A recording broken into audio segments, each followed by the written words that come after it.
Selamat sore saudara-saudara. Kita bertemu pada hari ini karena ingin bertemu dengan Tuhan. Jangan saudara mencari hamba Tuhan, saudara jangan mencari manusia, saudara nanti akan kecewa. Tapi kalau saudara mencari Tuhan, saudara akan bertemu. Pada pertemuan sore hari ini adalah businessman, jadi orang-orang yang kerja semuanya. Tapi kenyataan yang datang ibu-ibu atau wanitanya kok lebih banyak saya lihat daripada laki-lakinya. Tetapi tidak apa-apa saudara, karena memang ini tugas daripada wanita. Kalau yang suaminya tidak datang, ya gajiin sama istrinya, ya dong.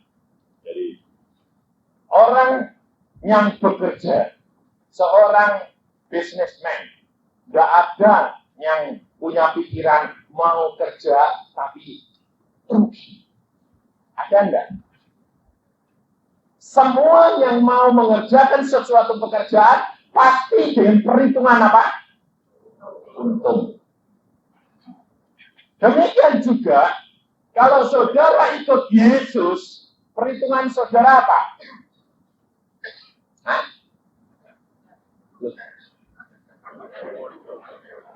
Perhitungan saudara apa? Cuan, untung. Ini soalnya, ya toh? Kesaksian tadi cuma mengatakan untung, ya toh? Ya, ini kenyataannya.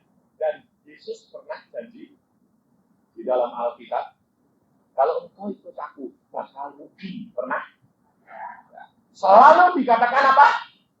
Untung. Karena Yesus berkata, aku datang untuk memberikan hidup domba-dombaku berkelimpahan. Kita memang harus untung. Tetapi kerap kali keuntungan itu membuat kita buntung. Karena apa? Kebanyakan berkah lupa Tuhan. Betul tak? Ini kenyataan. Banyak anak-anak Tuhan. Sebab kalau tidak banyak orang cari Tuhan justru di dalam kesulitan. Tidak ada orang untuk yang besar itu lalu cari Tuhan. Tapi karena bangkrut cari Tuhan banyak. Karena sakit cari Tuhan banyak, betul lah? Nah, karena gangguan keluarga cari Tuhan banyak. Tapi kalau yang untung besar cari Tuhan,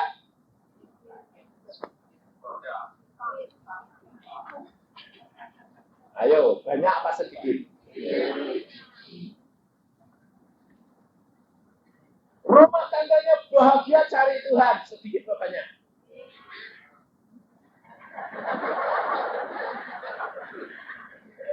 Tapi hari ini kita coba kupas. Apa sebabnya?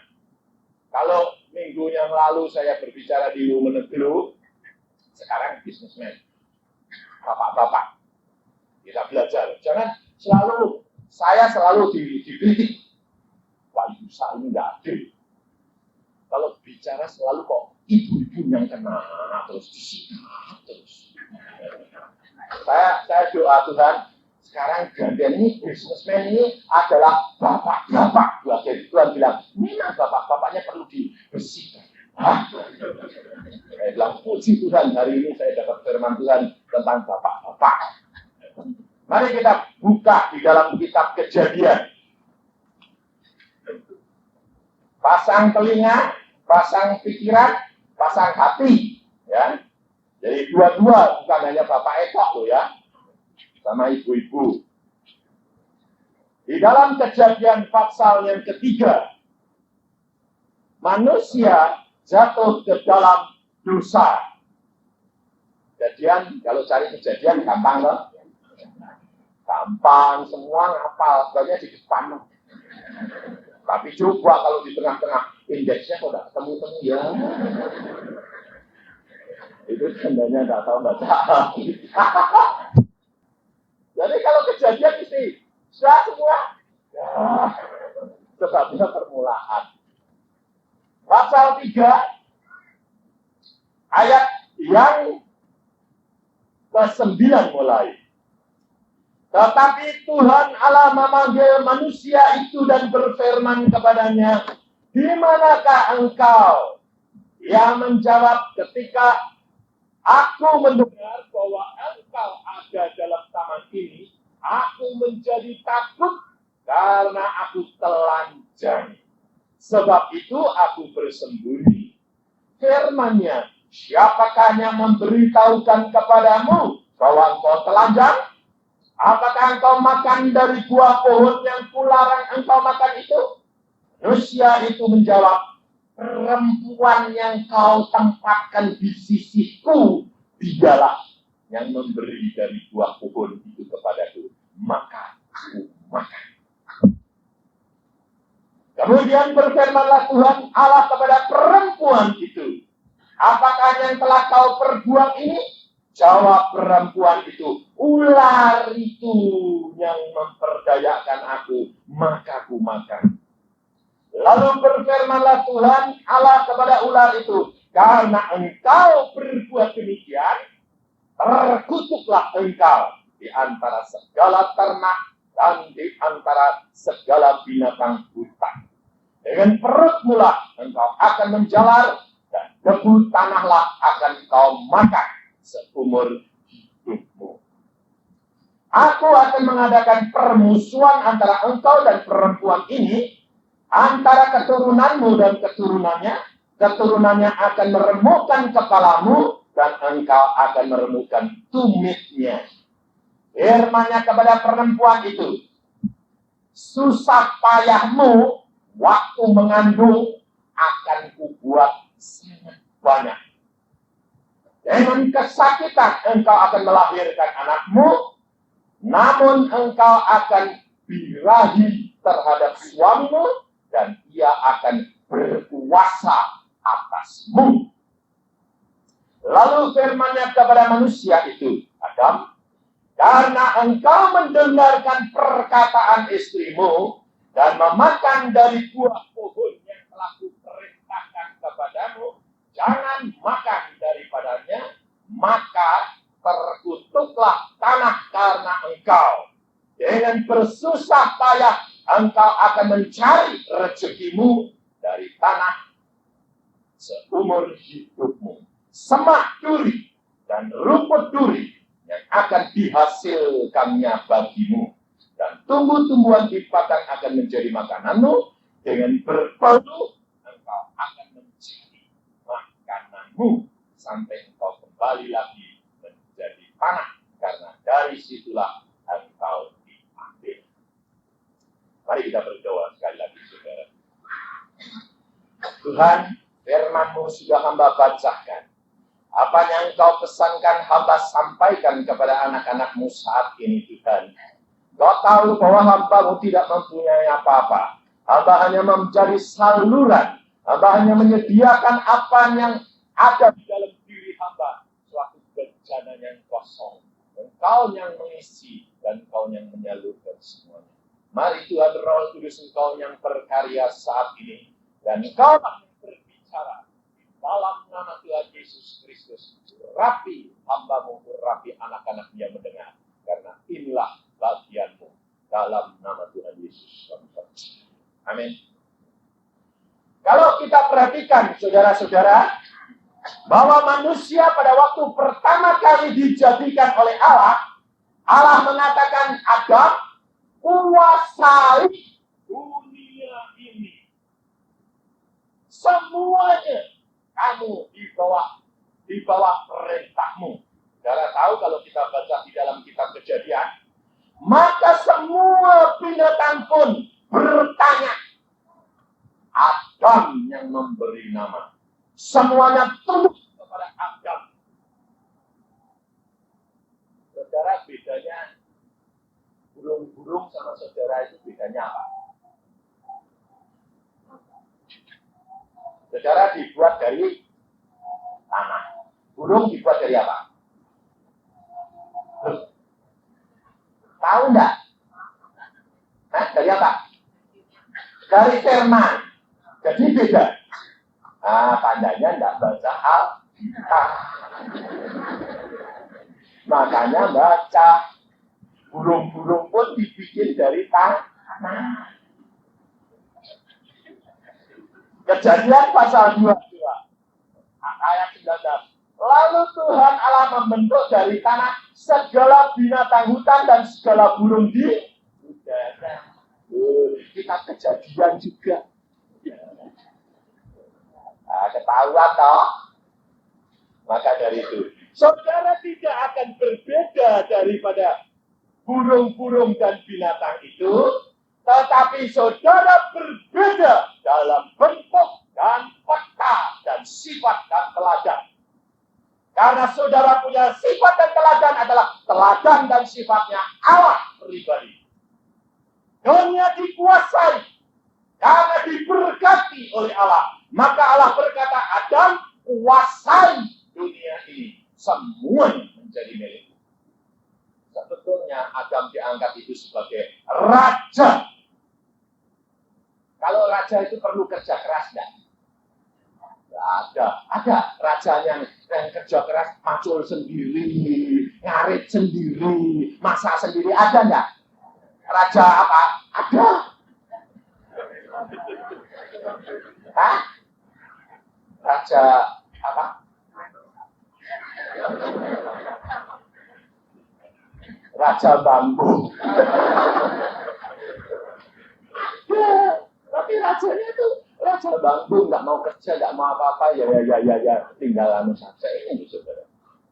Allah menjadikan Adam raja, dia tidak usah kerja. Dia tinggal menikmati apa yang Allah ciptakan. Tetapi pada waktu Adam dikasih gandengan yang sejuk, Adam senang nggak? Nah, coba kalau di sini tidak ada wanitanya, dunia tidak asik. Loh, betul nggak? Yang bikin asik siapa? Loh, benar. Bapak-bapak tidak mau kerja keras kalau tidak adanya di asiki. Contohnya, bayar berapa ratus ribu kalau ke night club, mau nggak? Mau. Apa yang dicari? Yang asik. Betul nggak? Sebabnya apa? Sonder wanita dunia menjadi suami. Bayangin kalau laki. Ya banyak. Yang paling banyak itu model wanita. Laki potongannya nggak gitu-gitu. Wanita macam-macam. Ada yang jumbul, ada yang gini, ada yang gini. Betul lah. Jadi asik dunia ini karena apa? Variasinya penuh. Ini saudara, ini memang Tuhan itu luar biasa. Sebetulnya Tuhan punya rencana yang indah. Untuk Adam disediakan semuanya.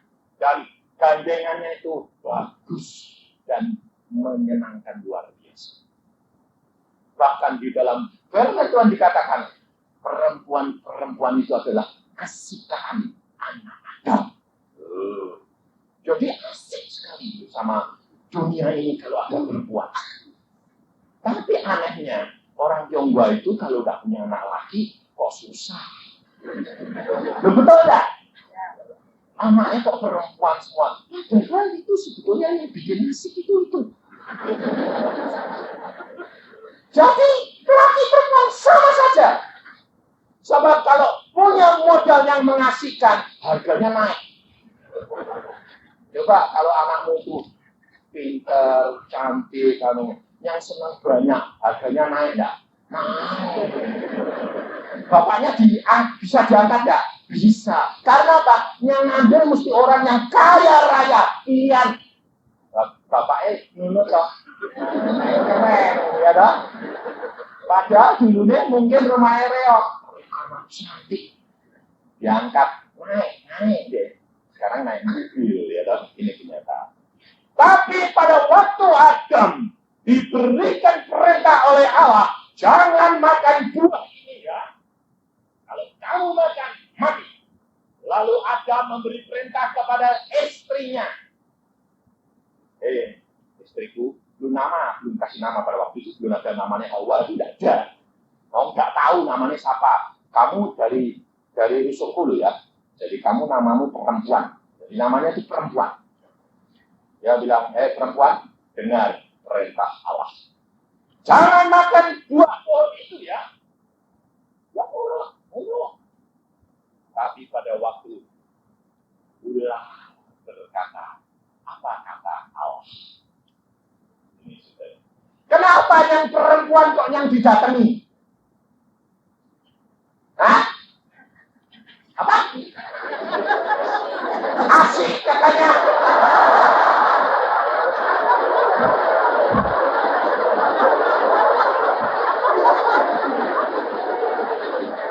Sampai ular pun senang. Saudara toh, perhatikan. Ular pun sampai datangnya kepada perempuan, tidak kepada Adam. Dia bilang, apa yang dikatakan Allah? Oh, nggak boleh makan. Oh, tidak. Kalau kamu makan, kamu akan seperti Allah. Lalu mulai apa? Mulai dia dengar, masuk telinga, matanya mulai terarah kepada buah itu, mulai perhatikan.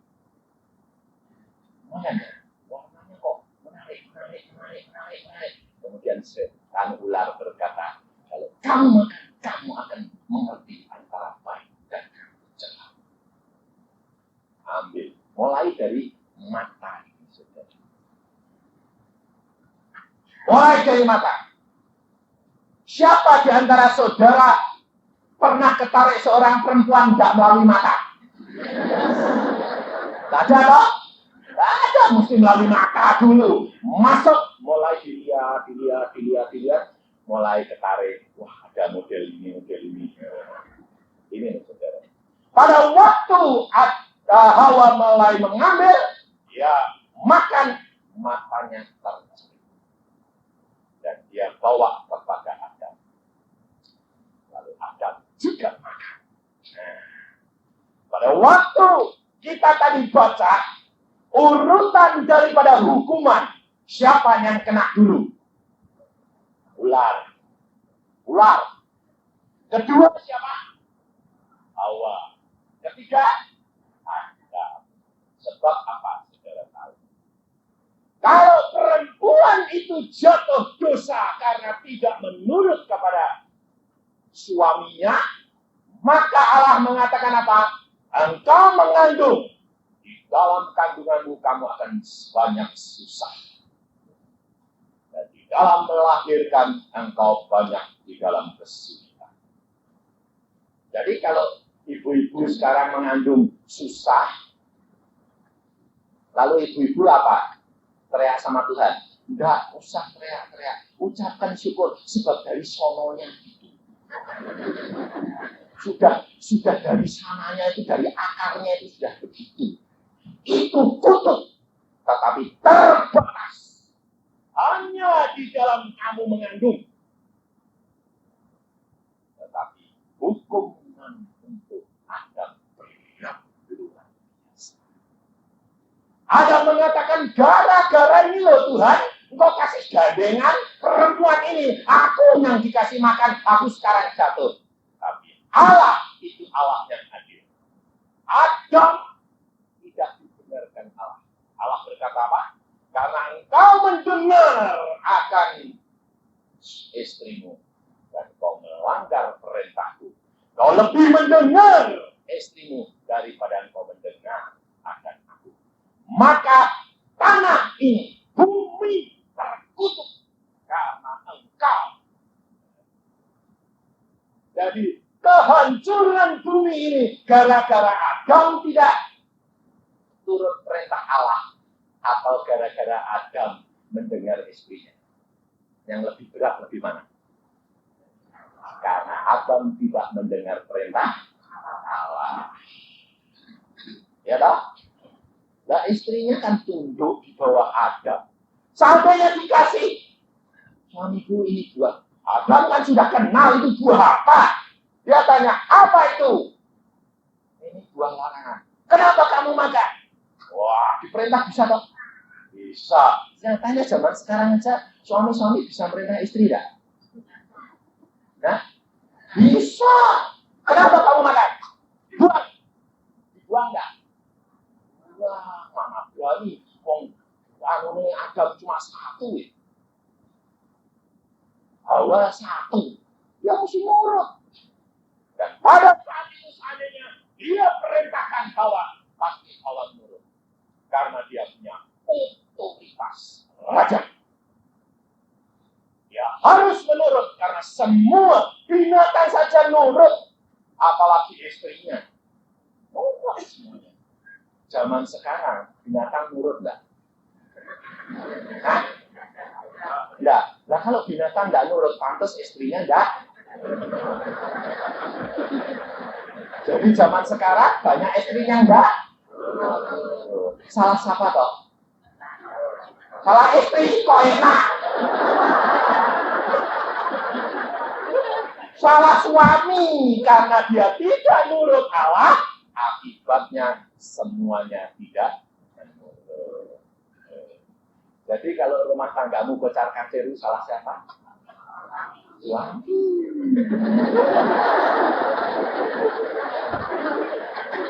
Contohnya begini. Kenapa wanita itu asik? Ya, banyak suami dia sudah tidak menurut kepada Allah, maka hukum itu terus turun. Bumi menjadi terkutuk. Orang itu harus bekerja dengan berpeluh tangan dan kebetulan. Dia kerja keras untuk supaya hidupnya berkecukupan. Betul tak? Karena ini hukum. Karena perintah Allah dilanggar, akibat itu turun. Maka kenapa kerap kali suami ini sudah mulai naik. Karyanya sudah mulai naik. Berhasil. Tapi kalau sudah berhasil, uang berlimpah-limpah, makanya mulai carinya sih. Sebabnya istrinya sudah mulai enggak. Kenapa enggak aksi? Hah? Tua.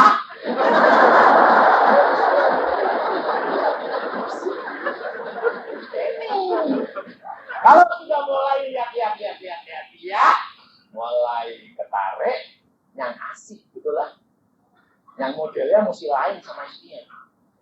Kalau sama, bosen. Karena justru lain ini, wah ini lumayan. Kalau sudah mulai bercabang, akibatnya apa? Konsentrasi kerjanya tidak baik lagi. Sebabnya apa? Susah mikir. Ketahuan dia. Jadi asal malam itu mikir, besok di sini jangan sampai ketahuan. Ngaturnya jadi susah. Nanti istri ngajak, yang satu ini ngajak bingung deh. Bingung ngatur yang asik dua ini kerjaannya jadi kocar kacir, bangkrut lagi. Dan justru biasanya yang asik ini tuntutannya lebih banyak. Itu. Saya barusan tadi ketemu sama saudara saya sudah bertahun-tahun tidak ketemu. Lupa. Dia bilang, oh, kenal aku. Gak kenal, bilang gimana ya malu tau ya lah. Dia bilang ternyata, lupa. Aku ini adiknya. Oh, aku yang naik orang toh. Iya. Oh, baru ngerti di sini. Saudara sendiri kadang-kadang kalau sudah anak-anak itu sudah gak ketemu. Tapi dalam Yesus segala perkara kita bisa ditemukan. Luar biasa Allah kita itu. Karena Allah kita adalah Allah yang luar biasa. Kalau saudara, saya dulu, ya, ini kakak Tapi bukan papahnya dia yang satu-satunya. Dia pabrikan juga. Kaya, bener kaya. Ya gitu, karena asik. Mulai asik, bingung. Sana sini, pabriknya nggak diurusi. Akhirnya bangkrut juga. Mengapa? Karena laki-laki itu dia mendengar akan suara daripada perempuan. Perempuan yang mana yang didengar? Perempuan yang sudah jatuh dalam dosa. Dan itu akibatnya membawa kutuk. Karena Adam sendiri, dia pada waktu itu dia mengasihi akan Hawa. Allah sendiri memerintahkan dunia ini. Tapi Adam jatuh karena Hawa. Tapi bukan Hawa yang belum jatuh dalam dosa. Tapi setelah Hawa jatuh dalam dosa. Karena engkau mendengar suara istri, maka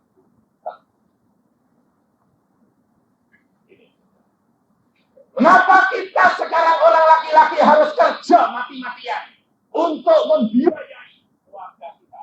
Karena kita tidak benar-benar sehingga bumi tertutup. Jangan selalu nyalahkan perempuan. Memang dia yang paling lemah. Makanya ada peribahasa, perempuan itu setan bantal. Loh, ada enggak? Enggak ada. Pernah dengar? Ibu ini enggak pernah dengar.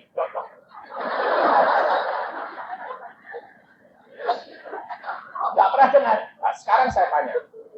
Ibu-ibu kalau mau punya maksud lalu mau disampaikan kepada suaminya, gimana? Dibantal paling gampang. Betul tak?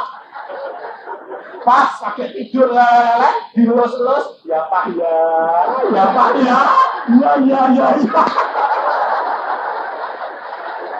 Betul tak? Hah? Jujur, betul tak? Saya ngomong belak-belakan untuk pengalaman saya.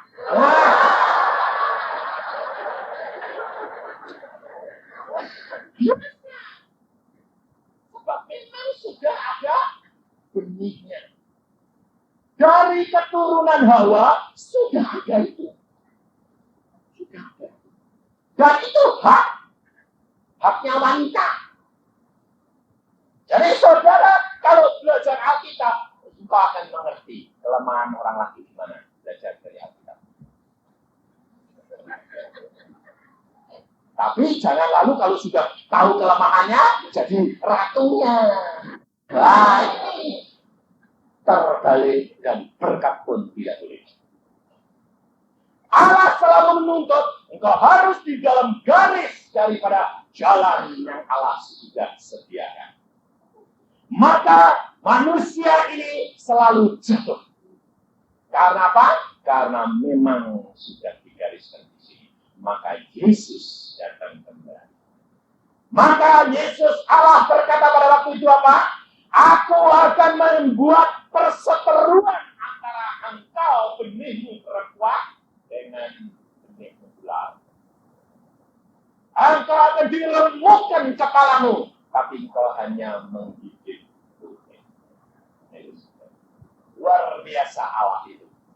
Karena Allah melihat bahwa harus manusia yang menolong dan manusia Adam yang harus menolong. Bukan Adam yang pertama, tapi Adam yang kedua. Supaya apa? Supaya mengembalikan kedudukan kita menjadi raja lagi. Karena apa? Engkau dikatakan anak-anak raja. Lu. Saudara keras nyanyi enggak? Aku anak raja. Engkau anak raja. Iya toh? Ya kalau anak raja bakal jadi raja enggak? Iya dong, duduk bersama di atas takhta Yesus Kristus. Yesus menghendaki kita kembali menjadi Adam-Adam yang diciptakan Allah mula-mula. di mana engkau punya otoritas kepada dunia ini, maka kesaksian-kesaksian tadi bagaimana? Kita punya otoritas. Tetapi banyak orang Kristen tidak tahu. Saudara kalau ditanya, kamu orang Kristen? Ya, punya otoritas apa? Ya, punya apa? Kalau ketemu orang, bagaimana? Nah, coba, Bapak-bapak ini kalau ditanya itu bagaimana? Apalagi pengusaha-pengusaha, ketemu orang yang pakai safari. Wah, Pak, untungnya banyak ya, Pak. Bilang apa? Berani, anak Tuhan. Bilang, anak raja berani. Wah, ya, saya anak raja, untung besar. Berani. Yang berani cuma Arifin. Yang lain tidak berani. Sebabnya apa? Jangan aku dipancing. Tahu enggak? Bilang apa? Untung besar, Pak. Bilang apa? Rugi. Selalu bilang apa? Ya biasa. Kita kurang berani menyatakan bahwa kita diangkat kembali menjadi anak-anak raja. Padahal otoritas ada di dalam diri kami. Yesus berkata apa? Aku datang. Akulah jalan kebenaran dan hidup. Siapa yang datang kepadaku, dia sudah pindah daripada kematian kepada kehidupan. Dan Yesus pada waktu dia mau naik ke surga sebelum dia berpisah dengan murid-muridnya, dia berkata apa?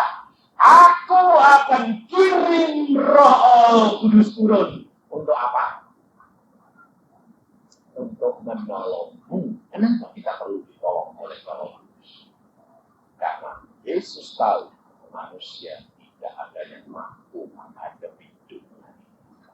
Manusia tidak mampu menghadapi tipu muslihat daripada setan. Lebih-lebih setan yang menipu kepada siapa? Perempuan yang mengasihkan. Tidak bisa. Maka dia kirim Roh Allah. Di dalam Yohanes pasal yang 16 ayat 13, di situ dikatakan, ini penting sekali saudara, kalau dengar pepenuhan Roh Kudus, alergi. Kalau dengar karunia lidah, itu kupingnya belakang. Itu saya dulu. Saya yakin yang di sini juga banyak masih alergi. Pasti. Makanya saya katakan.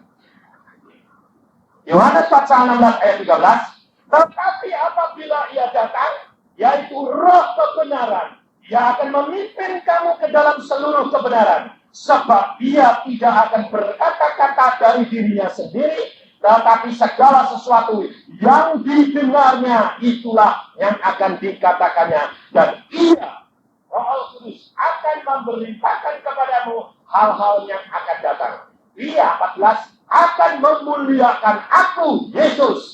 Sebab ia, Roh Kudus, akan memberitakan kepadamu apa yang diterimanya daripadaku.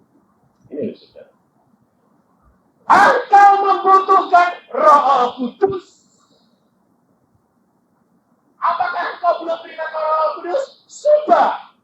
Pada waktu engkau bertobat, engkau dibaptiskan, engkau terima Roh Kudus. Tapi ada tapinya. Terima ya, terima. Seberapa? Sedikit. Enggak penuh. Enggak. Saya dulu waktu itu juga ditanya gitu. Apa yang punya Roh Kudus itu Ramadhan Tato? Saya bilang, aku enggak punya. Saya bilang gitu. Sebab kalau tidak punya, enggak mungkin Tuhan berbicara kepadaku. Saya dari kecil juga bicara sama saya. Tapi tahun 71 Tuhan berkata begini. Yusa, kenapa engkau tidak rindu akan penuhan roh kaget? kepenuhan roh. Apa? Urapanku yang meluap-luap penuh lober. Sehingga hidupmu penuh dengan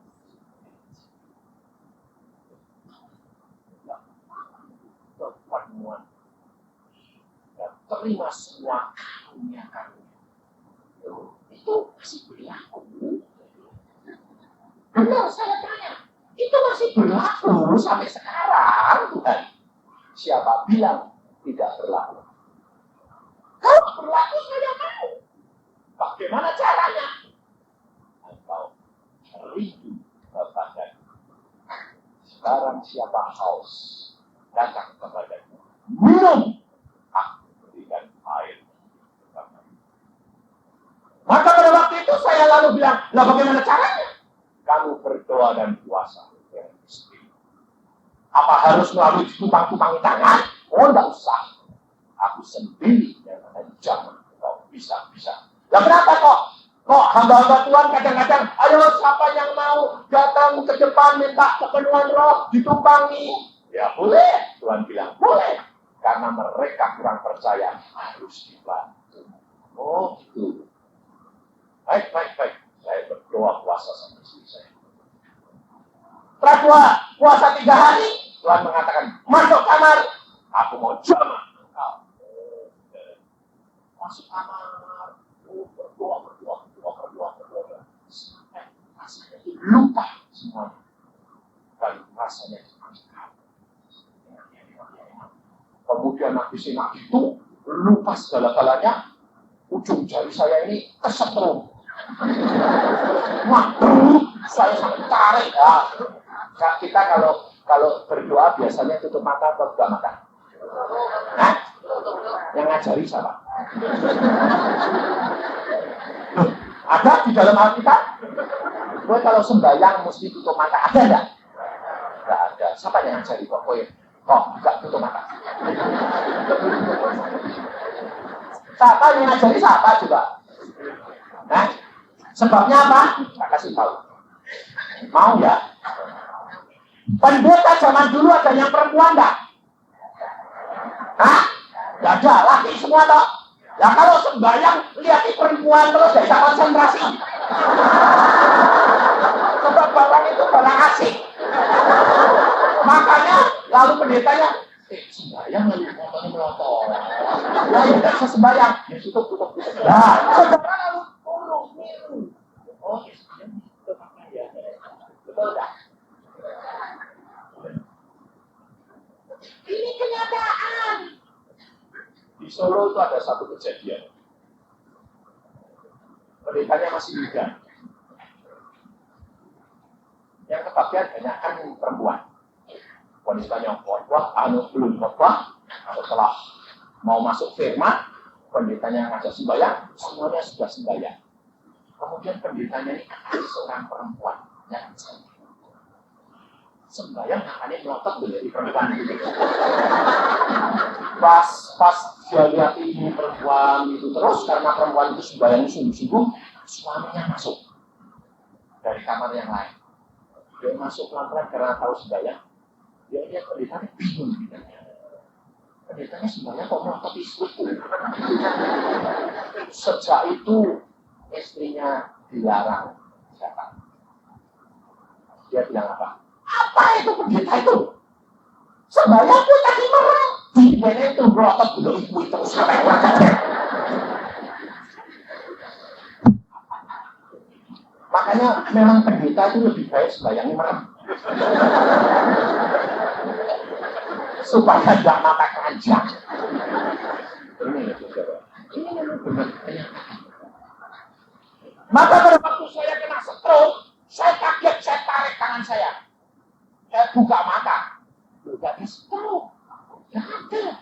Tanganku kenapa? Tapi ini terus. Saya pegang terus. Wah, ya aku bilang, dalam nama Yesus, Tuhan, saya takut kalau setan. Kalau memang orang bodoh, tidak ngerti. Dalam nama Yesus, pikir. Tapi terus malah ketakutan. Malah masuk ke seluruh tubuh yang saya paling bingung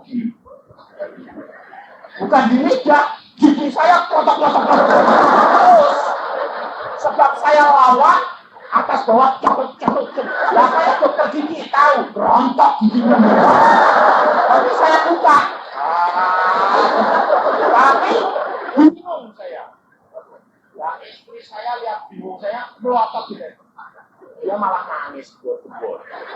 Dia bilang gini, Tuhan, kok enggak adil? Dia mau kasih aku kok enggak? Jadi dia protes sama Tuhan. Dan setelah mulut ini bukan jeblak terus, lidah ini nggak bisa dikuasai. Getar sendiri. Dan saat itu keluar bahasa yang luar biasa. Jadi jangan alergi terhadap bahasa roh. Nanti kalau engkau ngalami sendiri baru kapok.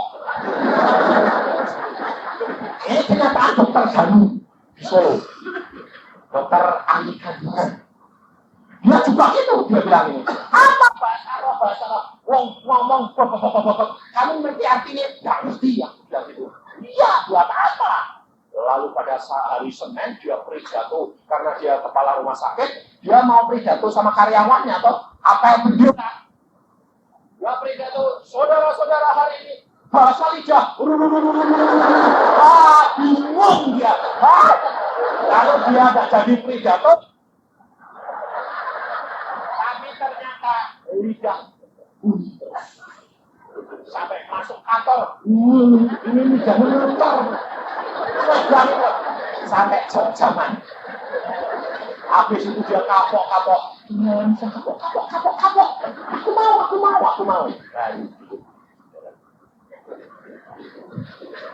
Jadi jangan alergi. Karena ternyata itu luar biasa. Tapi tidak selalu, saya katakan. Jangan engkau mengejar karunia-Nya. Banyak orang lalu bilang, aku yang pengen karunia-Nya. Salah. Engkau harus kepingin kepada sumber air hidup Yesus Kristus. Maka karunia itu otomatis diberikan kepada kamu. Tapi banyak orang yang kepingin karunia-Nya dan tidak kepingin Yesus. Demikian juga saudara yang kepingin berkatnya, toh? Lebih daripada Yesusnya, betul tidak? Nah, ayo. Kalau dapat berkat banyak, terima kasih Tuhan. Kalau berkatnya sedikit, bilang apa? Oh, sedikit. Kurang Tuhan. Iya dah. Itu berarti saudara hanya cinta berkatnya, bukan sumber berkat. Kita harus mencari apa sumbernya. Maka segala-galanya diberikan kepadamu. Maka pada waktu istri saya lihat saya dapat, dia tidak dapat, dia nangis. Dia mengatakan apa? Tuhan kau tidak adil. Tuhan malah bicara melalui saya. Sudah dapat karunia, lalu Tuhan ngomong. Tuhan mengatakan, anak, engkau juga sudah dapat. Aku tidak terasa apa-apa itu. Lain. Engkau orangnya lembut, suamimu kasar.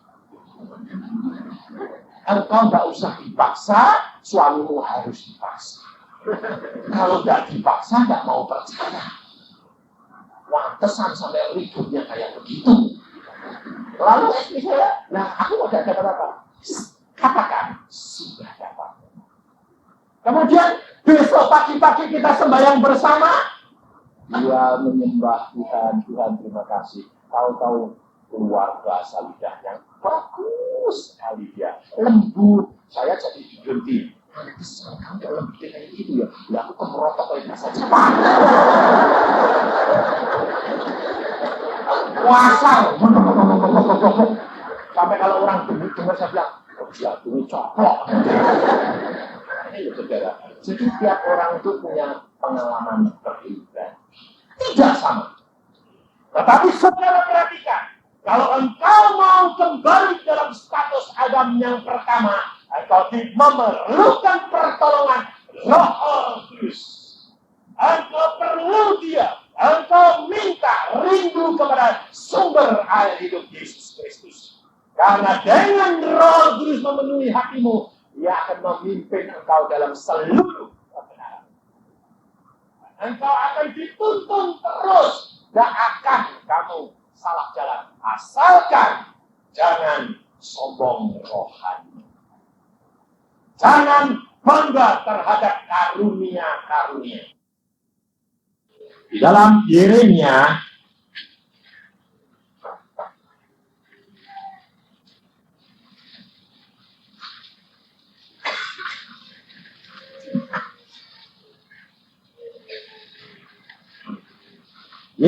pasal yang ke-9 ayat 24.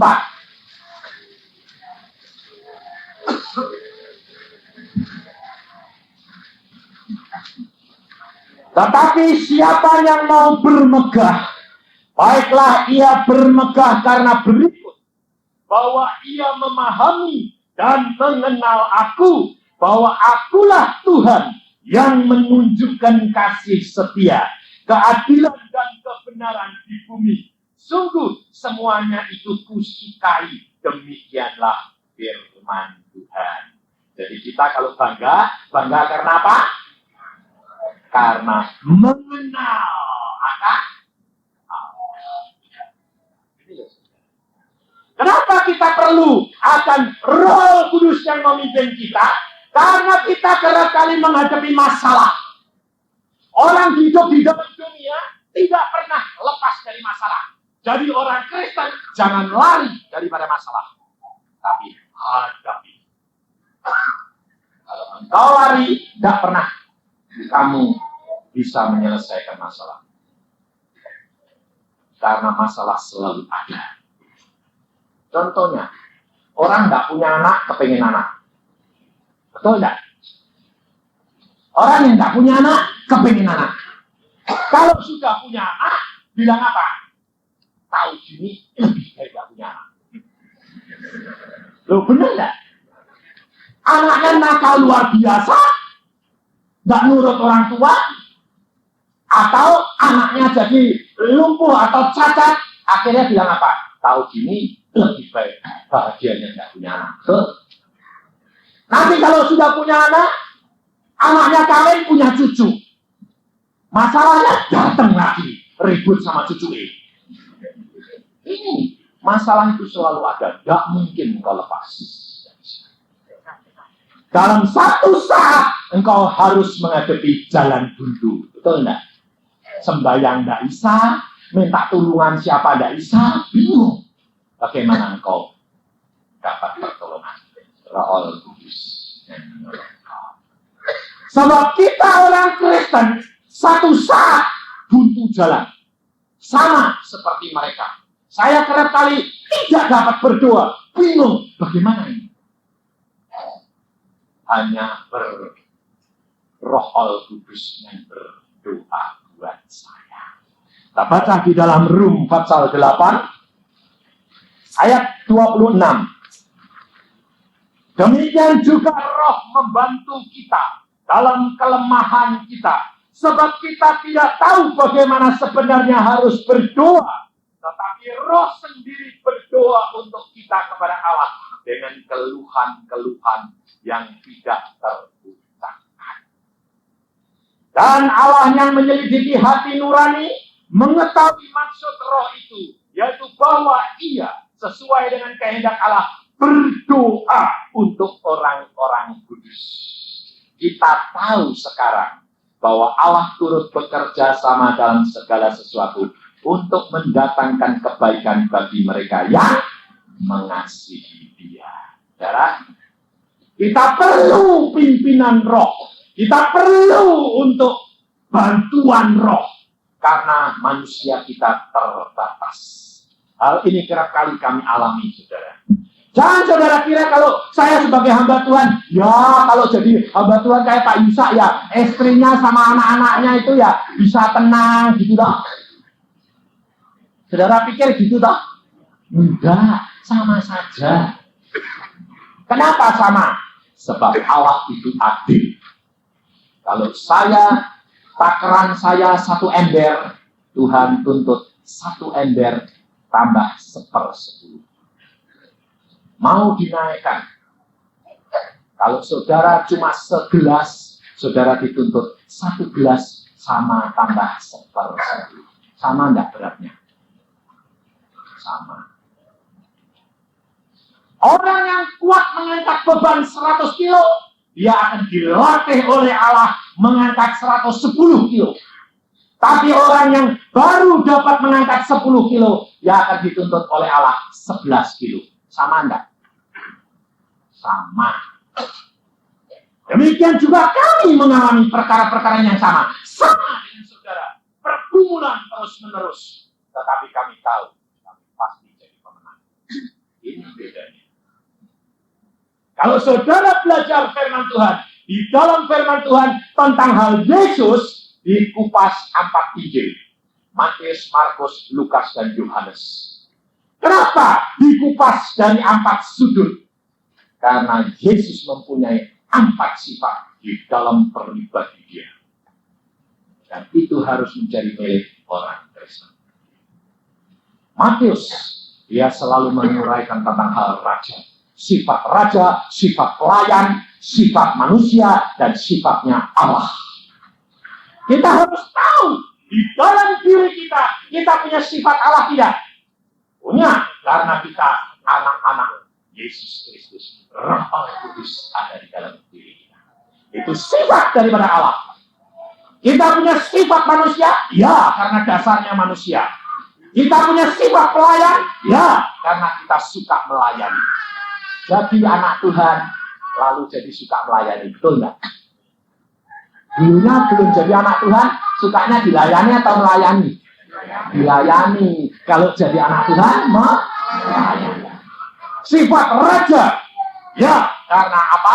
Karena engkau anak-anak raja di atas segala raja. Hidup orang Kristen harus tahu 4 sifat. Lalu kita kalau menghadapi penyakit bagaimana? Menghadapi penyakit bagaimana? Menghadapi problem bagaimana? Menghadapi setan bagaimana? Kita harus tahu. Pada waktu anak saya sakit, anak perempuan saya sakit, saya tidak tahu. Saya sudah kasih obat segala macam. Karena saya bukan anti obat. Enggak. Saya kasih obat. Minum. Enggak sembuh. Total, tambah lama, tambah parah. Saya panggil ke teman saya, dokter spesialis anak. Saya katakan, tolong anakku ini. Dia lihat, wah kok anakku sudah parah gini. Dia bilang apa? Sudah terlambat. Kenapa? Apa kamu kasih obat apa? Saya kasih ini. Ya betul. Gak turun panasnya. Udah. Naik terus panasnya. 41 derajat. Sampai Celsiusnya habis. Lalu dia bilang, disuntik ya? Suntian. Gak turun. Saudara tahu. Kita jadi bingung loh. Setelah 2 minggu menjadi buta. Nah ini, waduh sudah tidak bisa sembahyang, mau ngapain? Dokter sudah hands up. Malah teman saya bilang, kalau dia sembuh anak cacat, lebih baik mati. Kalau dia sembuh buta, tuli, atau bisu, perempuan satu-satunya anak saya yang pertama. Sampai sekarang ya 1 memang anaknya laki 2, perempuan 1. Jadi pada saat itu saya sudah buntu jalan. Akhirnya papa saya panggil, adik-adik saya panggil semua, kumpul. Dia lihat itu hanya bisa menangis. Mereka teriak, Tuhan, tolong. Tidak ada jawaban. Sehingga akhirnya kita buntu jalan, lalu berdoa bersama-sama, hanya menyembah. Dan terserahlah, sudah tidak menjadi. Jadi, pada waktu itu ada firman Allah. Ini saudara. Perlunya kalau kita punya karunia, perlunya kalau kita penuh dengan Roh Kudus. Adik saya dipakai. Karunia mengatakan, stop semua obat. Hanya dengan doa puasa. Kalau terima nubuat, jangan sembarangan. Saya cek, Tuhan, hadir dalam hati. Kalau ini daripadamu, sekali lagi. Dalam hati saya ngomong. Hati saya ngomong sekali lagi. Istri saya tanya, gimana? Ya, saya mantap ada sejahtera. Betul, firman. Baik, mulai besok kita lakukan. Oke.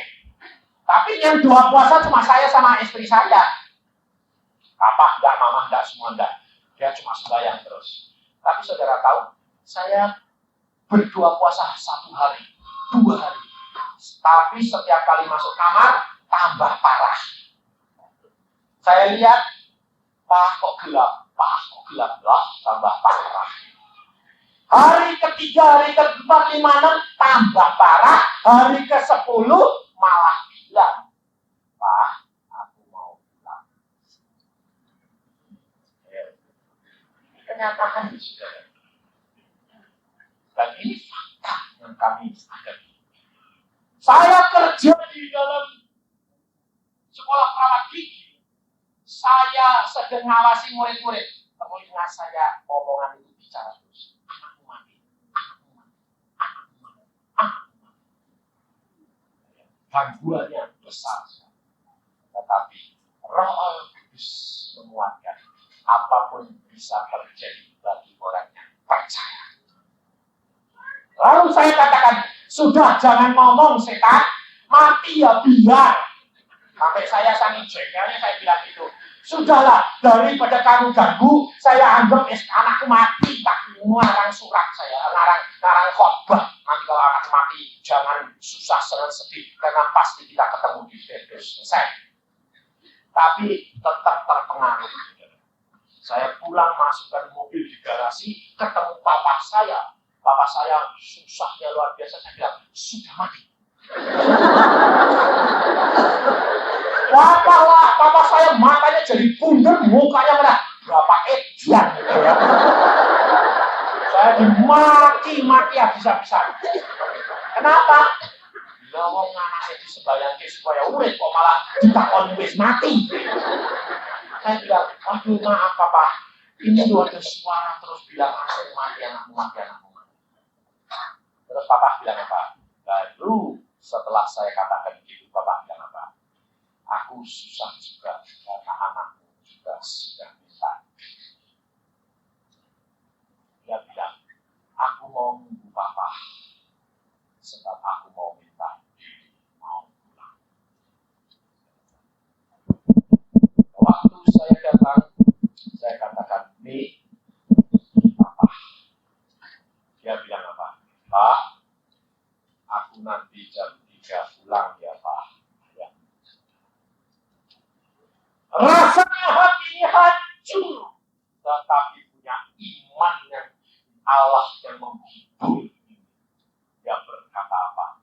Segala perkara dapat terjadi bagi orang percaya. Lalu saya katakan, pada waktu saya pulang itu kan jam kantor jam 2. Saya sudah sampai rumah sudah sekitar 2:30. Saya bilang, jam berapa kamu mau pulang? Jam 3 papa. Saya tidak sempat makan. Istri saya nangis terus. Saya bilang, sudah kamu keluar. Semua keluar. Jangan ada yang nunggu.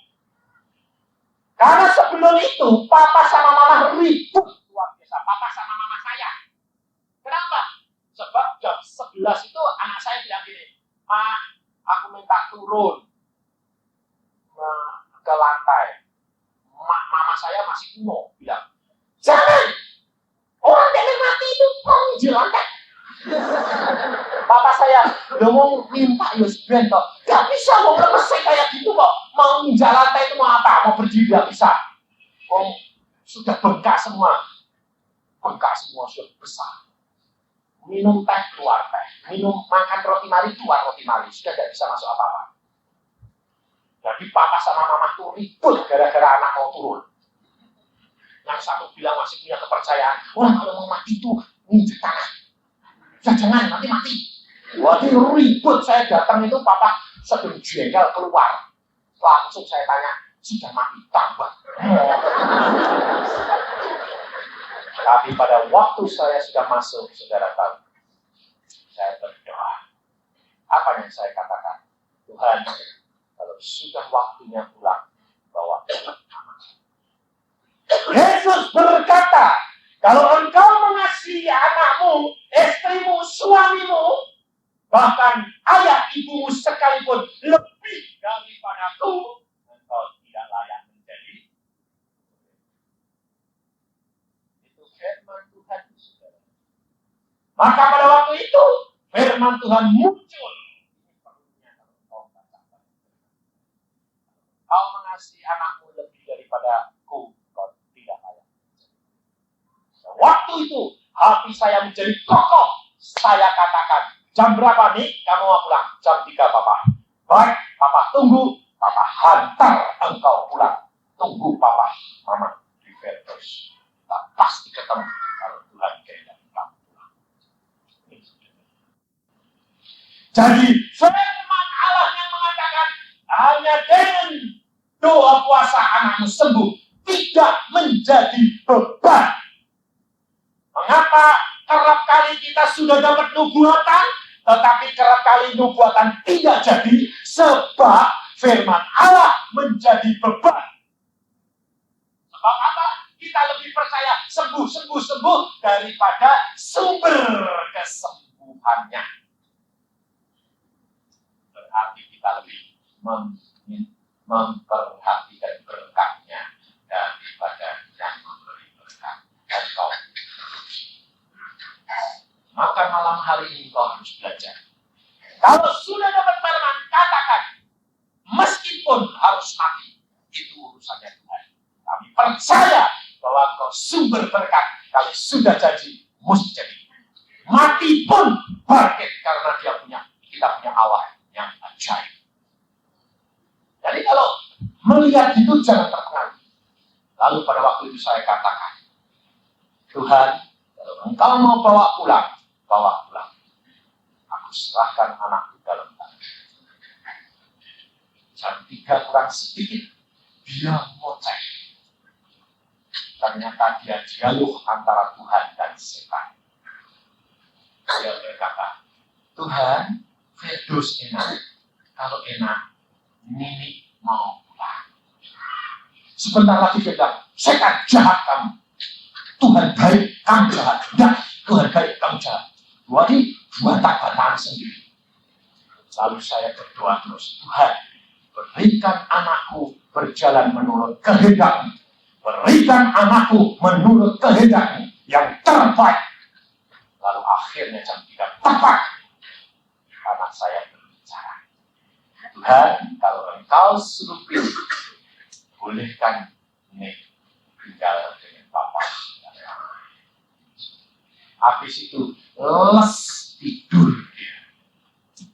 Saya lihat, wah, gak jadi mati. Mau tidur. Saya panggil istri saya bilang, beres. Nah, beres apanya? Gak jadi mati. Terus bagaimana Tuhan bilang, belum, cuma kita lihat jam 3 tepat, dia tidur, tidak mati. Betul, malamnya jam 11 Tuhan bicara. Semua kumpul, berdoa, bersama-sama. Malam ini aku bertindak untuk anak. Kita berdoa dari jam 11 sampai jam 2 malam. Papa, mama, saudara, saya, istri, kumpul, gak ada yang ngantuk. Karena apa? Panik. Berdoa, Tuhan buka mata saya. Lah, saya lihat. Lalu di anak ada 2 setan. Pantesan diobati gak pernah turun. Setannya hitam-hitam kurang ajar, saya bilang. Setan, kamu bercakap di sini berbulan-bulan ya? Saya bilang, kamu dari mana? Dari Linggarjati. Kenapa kamu dari sana? Karena habis berenang ke sana di Cirebon, daerah Linggarjati. Tempat banyak setan-setan. Rekreasi. Sedang dia lemah, masuk.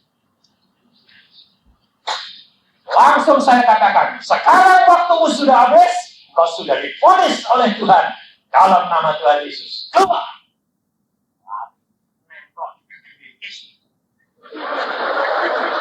Istriku gembor-gembor, dia bilang, saya bilang, tidak usah mampir. Saya bilang, ayo keluar. Keluar lagi.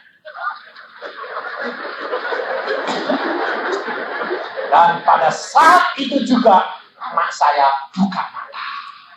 Dia bilang, Papa, Mama, enggak apa? Loh, kok kumpul semua di sini? Kenapa? Loh, kok sakit? Aku lapar, enggak makan. Sejak itu sembuh. Hidup dengan Allah harus percaya kepada sumbernya. Jangan hanya menikmati berkatnya saja. Allah sudah menyediakan kepada kita sumber segala-galanya. Roh Kudus yang menolong engkau. Dan kalau engkau penuh dan berjalan dengan Dia, engkau akan memuliakan Yesus. Dimanapun engkau berada, Yesus tetap dimuliakan. Karena firman Allah berkata, Ia datang untuk memuliakan aku. Maka jangan takut hidup dengan Yesus. Kalau engkau berjalan benar-benar, engkau mempunyai 4 sifat. Kau bisa bertindak kepada setan, perintahkan. Perintah seperti raja, perintah orang yang sudah ditaklukkan. Engkau dapat mempunyai sifat manusia, menggunakan akal budi untuk belajar Alkitab. Kau dapat mempunyai sifat pelayan, dengan rendah hati kau melayani sesama manusia. Jangan jiwa. Kau punya sifat Allah, karena kamu punya pengharapan. Pasti surga sudah disediakan kau dan aku. Amin.